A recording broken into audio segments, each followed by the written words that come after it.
Boa noite a todos, sejam todos bem-vindos a mais um encontro virtual do Lar Irmã Zarabatana. Meu nome é Marina Corr e hoje vamos falar sobre o tema A Melhora da Morte na Visão Espírita. Mas antes disso, eu convido a todos para uma prece de abertura. Vamos elevar o nosso pensamento ao Mestre Jesus e agradecer por essa oportunidade de estarmos aqui virtualmente reunidos para o estudo da doutrina espírita, que consola, que esclarece, que nos alimenta. Rogamos ao Mestre a sua proteção e a presença dos benfeitores espirituais, que estejam conosco agora e sempre, nos ensinando, nos intuindo e nos ajudando a colocar em prática os seus ensinamentos. Que assim seja, graças a Deus. Bem, meus irmãos, antes da gente iniciar a falar propriamente do tema a melhora da morte, a gente precisa entender um pouquinho sobre o desencarne e sobre o desligamento do corpo físico. Para isso, eu trouxe aqui alguns artigos da doutrina espírita. Vamos fundamentar o nosso estudo no Livro dos Espíritos. Na questão 153, Kardec pergunta: em que sentido se deve entender a vida eterna? E a resposta que eles nos dão é que a vida do espírito é que é eterna.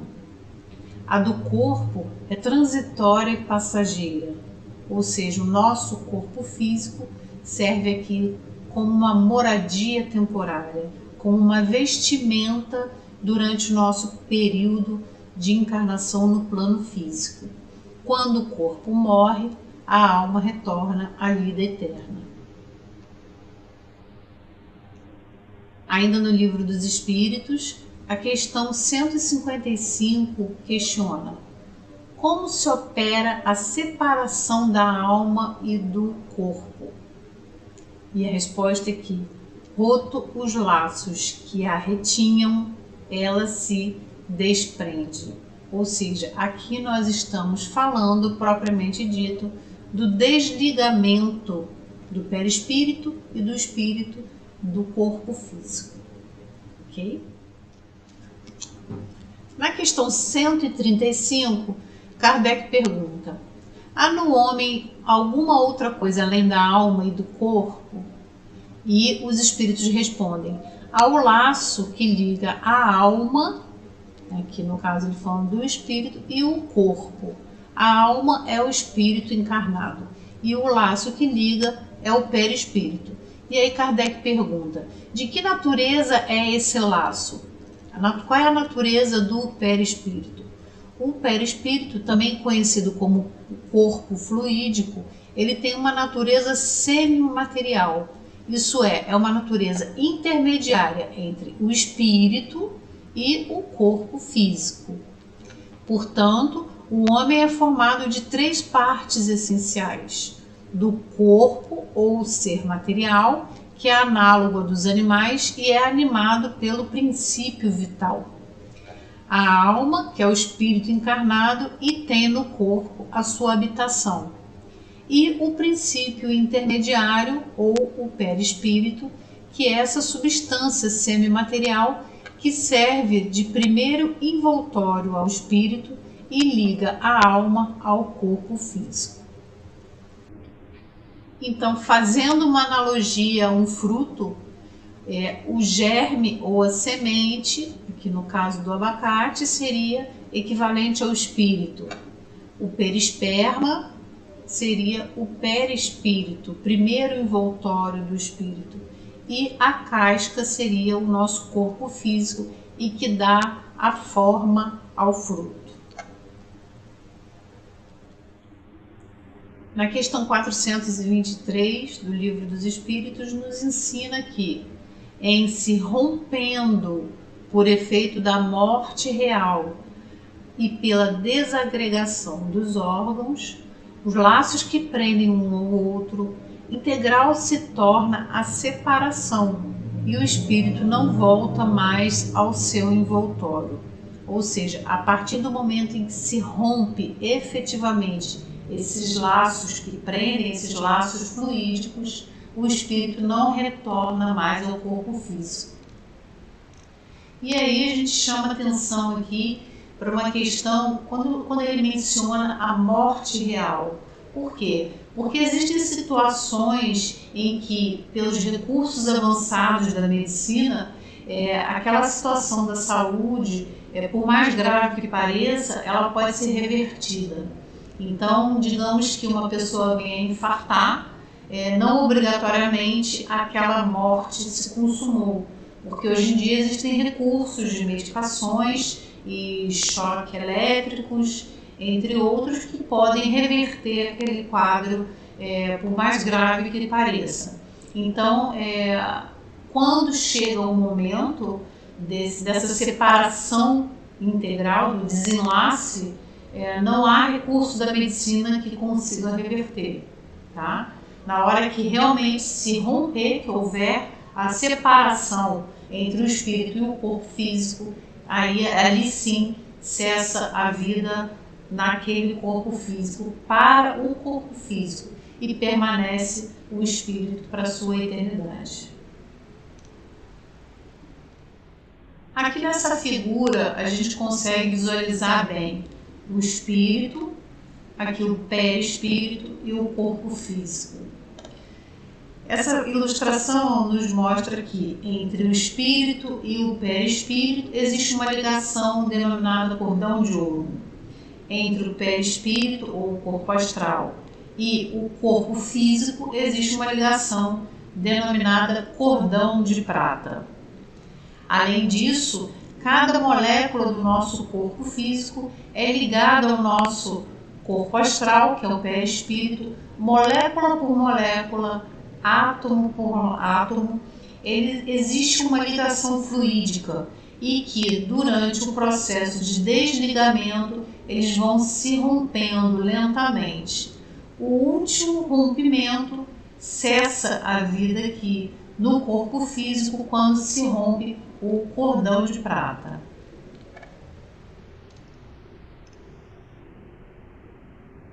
Aqui nessa outra gravura também dá para visualizar bem uma outra nomenclatura muito utilizada pelo Valdo Vieira. Ele chama o corpo físico de soma. Então aqui nós temos o corpo físico, né? O cordão de prata ligando ao psicossoma ou perispírito, e aqui o cordão de ouro ligando ao espírito, que seria o mental soma. Então, só cessa a vida no corpo físico quando rompido efetivamente o cordão de prata, ok? E aí o perispírito e o espírito se desprendem do corpo físico, que é o corpo material. Nessa outra ilustração aqui, dá para ver bem o rompimento do cordão de prata e aqui o perispírito já se afastando do seu corpo físico. Okay? Bom, dito isso, vamos entrar no tema da noite de hoje, que é a melhora da morte. Eu trouxe aqui uma reflexão do Richard Simonetti na obra Quem Tem Medo da Morte. Ele ensina pra gente: quando os familiares não aceitam a perspectiva da separação, formando a indesejável teia vibratória, os técnicos da espiritualidade promovem com recursos magnéticos uma recuperação artificial do paciente, que, mais para lá do que para cá, surpreendentemente, começa a melhorar, recobrando a lucidez e ensaiando algumas palavras. Ou seja, aqui ele já está nos ensinando que a não aceitação dos familiares cria o que ele chama de teia vibratória, tá? E aí ele segue: aproveitando a trégua da vigília de retenção, ou seja, na hora que o doente, né, o familiar doente, apresenta alguma melhora e a família acaba relaxando, se tranquilizando e melhorando o padrão pensênico, ela dá uma trégua no que ele chama de vigília de retenção, e os benfeitores espirituais aceleram, sim, o processo desencarnatório e iniciam o processo de desligamento. Raros os familiares que consideram a necessidade de ajudar o desencarnante na traumatizante transição. Por isso, é frequente a utilização desses recursos da espiritualidade, afastando aqueles que, além de não ajudar, atrapalham. Existe até um ditado popular a respeito do assunto: foi a melhora da morte, melhorou para morrer. Recentemente nós assistimos o caso do Paulo Gustavo, em que não só os familiares, mas como o marido dele, mas o Brasil inteiro vibrando e fixando o pensamento em relação à questão da recuperação. Existe uma cobrança muito grande, né? Não só dos amigos, dos familiares, no caso dele, dos fãs, em que não aceitavam o desencarne dele. Então acabavam emanando aquele pensamento muito intenso de que você não pode nos deixar, e aí acaba assim criando uma rede de retenção, a teia de retenção. E com isso ele tem muita dificuldade, a espiritualidade tem muita dificuldade de completar esse desligamento. Eles iniciam o desligamento, mas não conseguem romper, finalizar e romper esse cordão de prata que a gente acabou de ver. No livro Obreiros da Vida Eterna, André Luiz narra, através de Chico Xavier, um capítulo falando sobre o desencarne de Dimas. Dimas, ele era um médium, era uma pessoa devota à caridade, ele era uma pessoa muito dedicada, trabalhava bastante em função do próximo. E, certa feita, ele acabou adoecendo. O André Luiz narra para a gente: compreendia mais uma vez que há tempo de morrer, olha que frase interessante, há tempo de morrer como há tempo de nascer. Não fora determinado o dia exato, atingira-se o tempo próprio. Ou seja, aqui, ou pela falência dos órgãos mesmo, porque esgotou o princípio vital, o fluido vital, ou porque chegou ao término daquela jornada reencarnatória desse espírito e chegou o momento do desencarne, às vezes não existe uma data certa, porque às vezes chegou o momento do desencarne, o momento adequado para isso, né, o tempo de morrer, mas não existe um dia certo. Porque aquele ato do desenlace, do desencarne, vai ocorrer quando os espíritos benfeitores conseguirem consolidar esse desligamento por completo.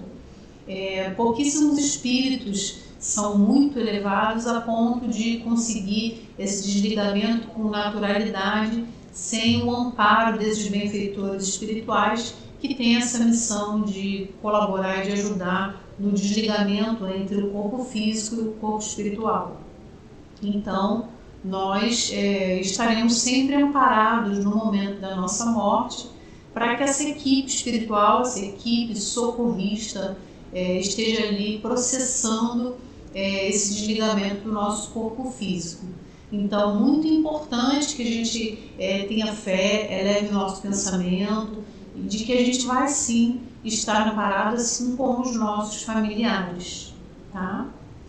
Então ele narra essa questão, que chamando a atenção que há tempo de morrer. Então não tinha uma data precisa, e o caso do Dimas especificamente é mais um caso que existe também essa teia de retenção, então não tinha o tempo exato. O momento exato seria o momento que eles conseguissem efetivamente completar aquele desligamento. Sim, a resistência orgânica terminou. Estamos autorizados a aliviá-los, o que faremos hoje. Aqui eu chamo a atenção quando ele fala em resistência orgânica, ele não está se referindo à resistência da família, ele está se referindo à resistência do próprio doente, do próprio moribundo.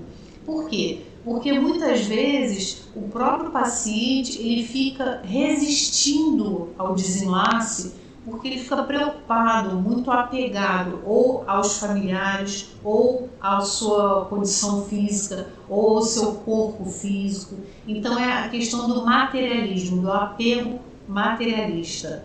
E muitas vezes também preocupado em deixar os seus entes queridos, os seus familiares. Às vezes uma mãe preocupada, o meu filho que envolvido num caminho desregrado, envolvido com pessoas desonestas, eu fico preocupada se eu não estiver aqui, ou então uma questão inversa, né? Um filho que de repente fica com receio de deixar a mãe aqui e como é que a minha mãe vai conseguir sobreviver. Então existe sim uma resistência orgânica em que o doente fica ali relutando até o último suspiro e não quer colaborar com esse desligamento, com esse desenlace, porque fica com receio de como ficarão os seus familiares aqui, como eles resistirão com a sua ausência. Às vezes com o trabalho, né? No caso do Dimas, não só com seus familiares, mas também com o trabalho que ele exercia como médium, um trabalho de caridade. Ele achava que ainda tinha muita coisa para fazer aqui no plano físico.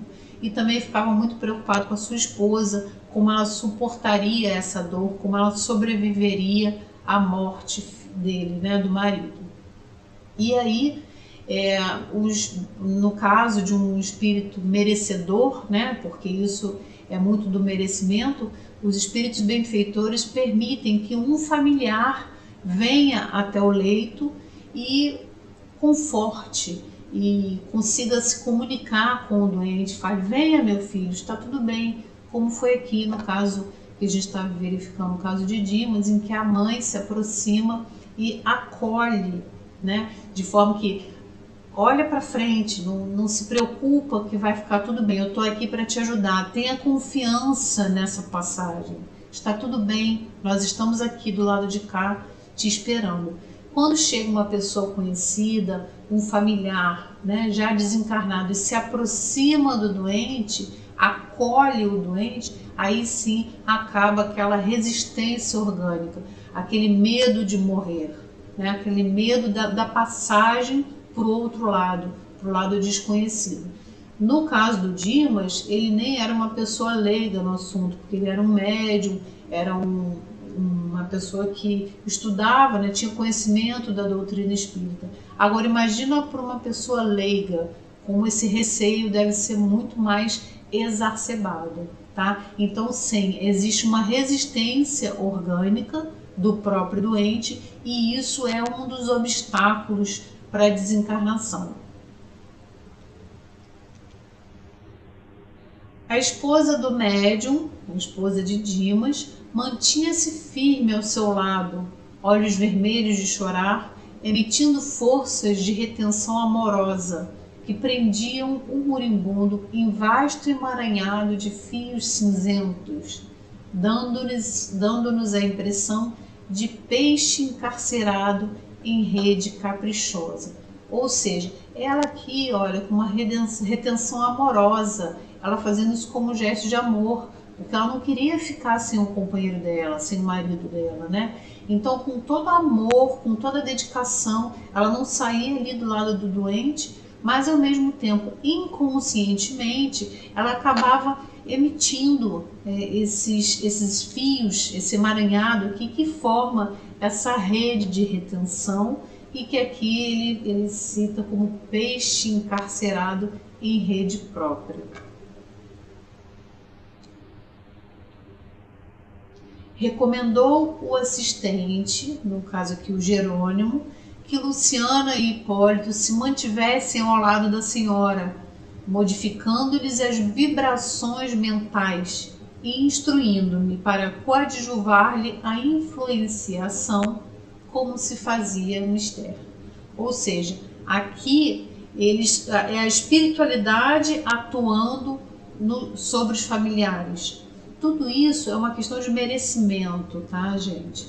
É a espiritualidade tentando modificar as vibrações mentais, confortar, influenciar e confortar os familiares para que esse desenlace consiga de fato se concluir.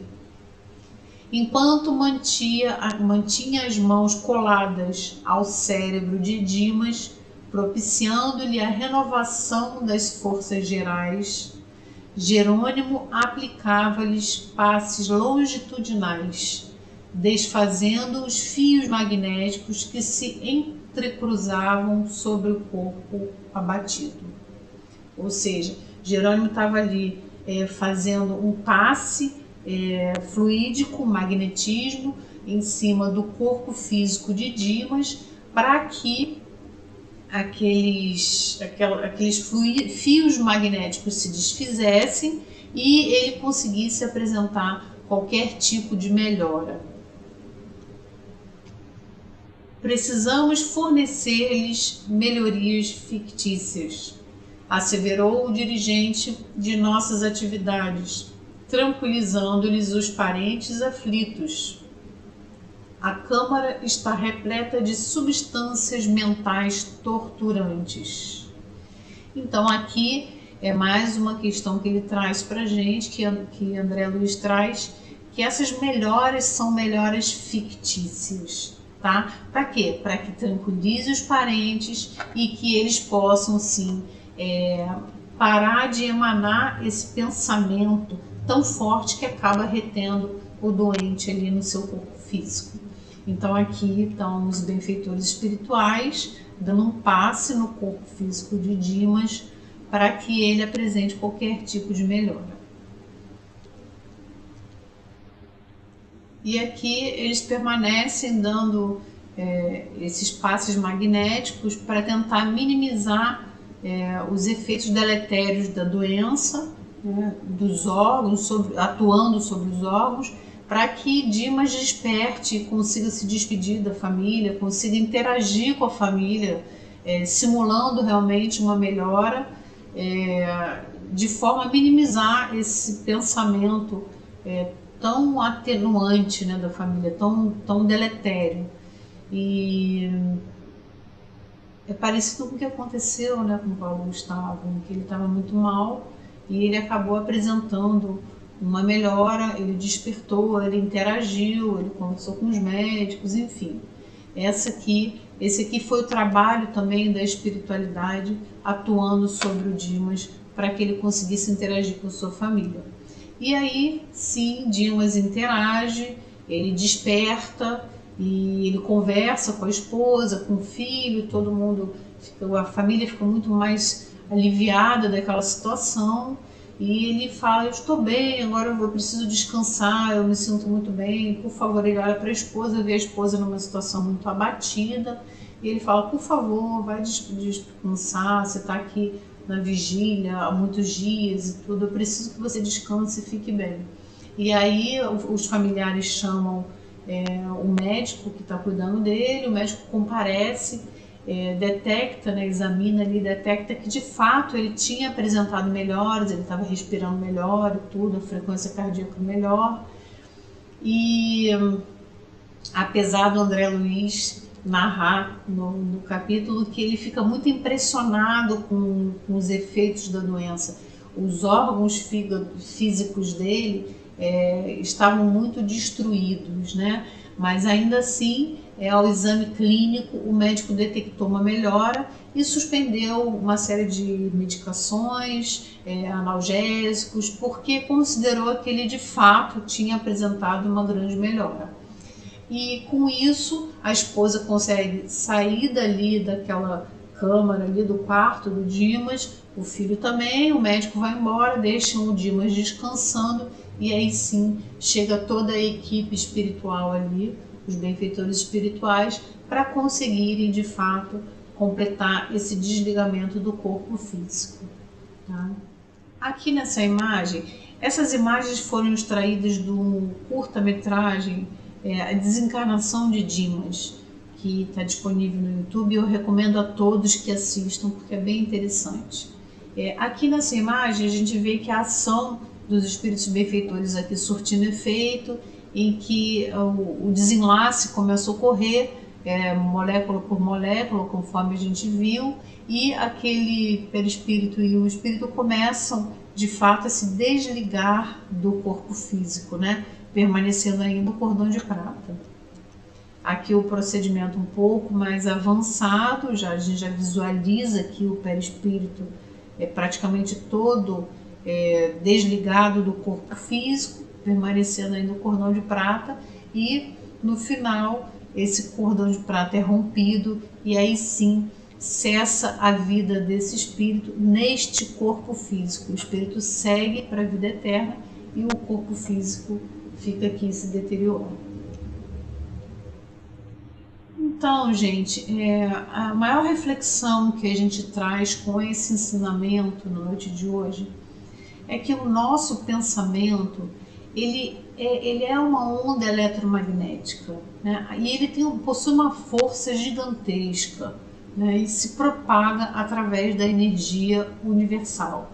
Então, cada vez que a gente emana um pensamento para que aquela pessoa não se vá, não nos abandone, fique ao nosso lado, né? Uma mãe desesperada, uma esposa que fala: eu não vou conseguir viver sem meu marido, porque existe aquela dependência emocional, porque se julga incapaz de sobreviver, ou o marido que acha que não vai conseguir sobreviver sem a esposa, a mãe sem o filho sem a mãe, enfim. Cada pensamento que a gente emana, a gente está assim, muitas vezes prejudicando, porque quando chega ao término da nossa vida, né, quando a gente termina aqui, cumprida a nossa programação existencial, chega o nosso dia, chega a hora da nossa morte, o tempo de morrer, nós temos que fazer essa passagem com naturalidade. O ser humano tem uma dificuldade muito grande de lidar com a morte, e nós acabamos tomando esse tipo de atitude, de certa forma egoísta, porque a gente pensa muito na nossa ligação, né? A gente não quer ficar longe da pessoa, não quer romper o laço, enfim, deixar de conviver, e com isso a gente acaba prendendo e prejudicando demasiadamente aquela pessoa que a gente tanto ama, tá? Então a gente tem que realmente prestar bastante atenção em relação a isso, qual é o tipo de pensamento que a gente está emanando, qual é o tipo de prece que a gente está fazendo, para que a pessoa melhore, mas sem reter, quer dizer, se for da vontade de Deus, se for do merecimento e se ainda estiver dentro da jornada reencarnatória, que ele melhore e que ele se cure, que ele possa conseguir continuar, né, dar continuidade à vida ao nosso lado e fazendo tudo que ele fazia aqui de bom. Mas que, se porventura esse momento tenha chegado, que essa passagem ocorra da forma mais suave possível e que os benfeitores espirituais venham para nos acolher, para nos trazer resignação, resiliência, para nos fortalecer, para que a gente consiga dar continuidade à nossa caminhada espiritual, porque não porque chegou o momento do nosso companheiro, do nosso parceiro, da nossa mãe, do nosso filho, que obrigatoriamente nossa jornada também chegou ao fim, não é verdade? Então, especialmente agora nesse período de pandemia, em que o número de desencarne tem sido muito grande, é que a gente tem que ter realmente isso em mente, que os que estão indo porque chegou o momento, chegou o tempo de morrer de cada um desses espíritos que estão desencarnando, mas que a gente tem que ter força suficiente e elevar o nosso pensamento com muito amor para todos eles, que eles sejam muito bem acolhidos, muito bem recebidos e que nós possamos também continuar a nossa trajetória aqui, que a gente seja também amparado pela espiritualidade. Quando o desencarnante e seus familiares controlam as emoções, cultivando em prece sentimentos de confiança e constrição, os técnicos da espiritualidade encontram facilidade para promover o desligamento, sem traumas maiores para o que parte, sem desequilíbrio para os que ficam.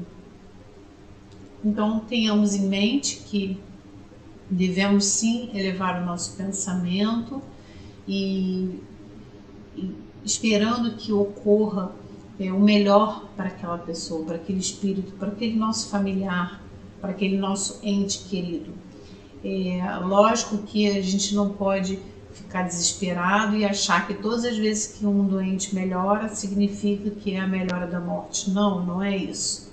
Mas tem que aprender como a gente eleva essa prece, como a gente emana um melhor sentimento, as melhores vibrações, para que esse espírito receba e seja encaminhado da melhor forma possível. Jesus de Nazaré, a sua última frase foi: Pai, em tuas mãos eu entrego o meu espírito. Isso demonstra a total confiança na passagem.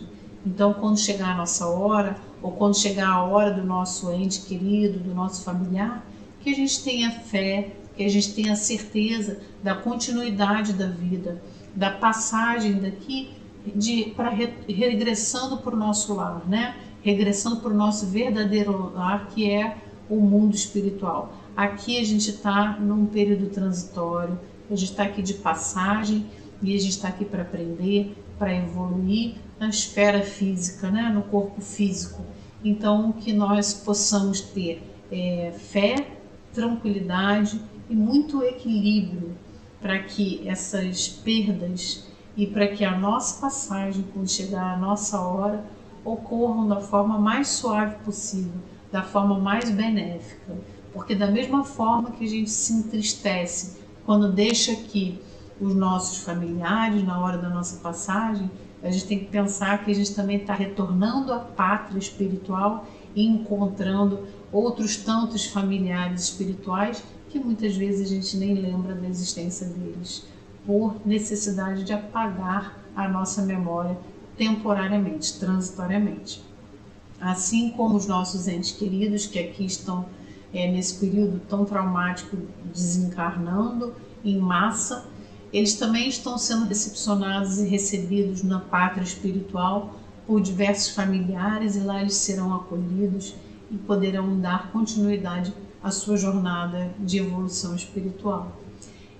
Assim, vamos tentar então sempre estar em prece pelos nossos queridos, lembrando da oração maior de Pai Nosso, que diz: seja feita a tua vontade.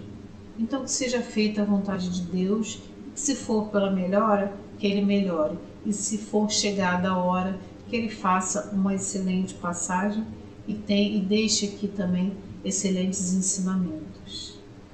Meus irmãos, muito obrigada pela atenção, obrigada por vocês estarem aqui conosco, e vamos elevar o nosso pensamento ao Mestre, agradecendo aqui pela noite de hoje, agradecendo os nossos aprendizados, e que possamos aqui dar continuidade sempre aos ensinamentos e à divulgação da doutrina espírita.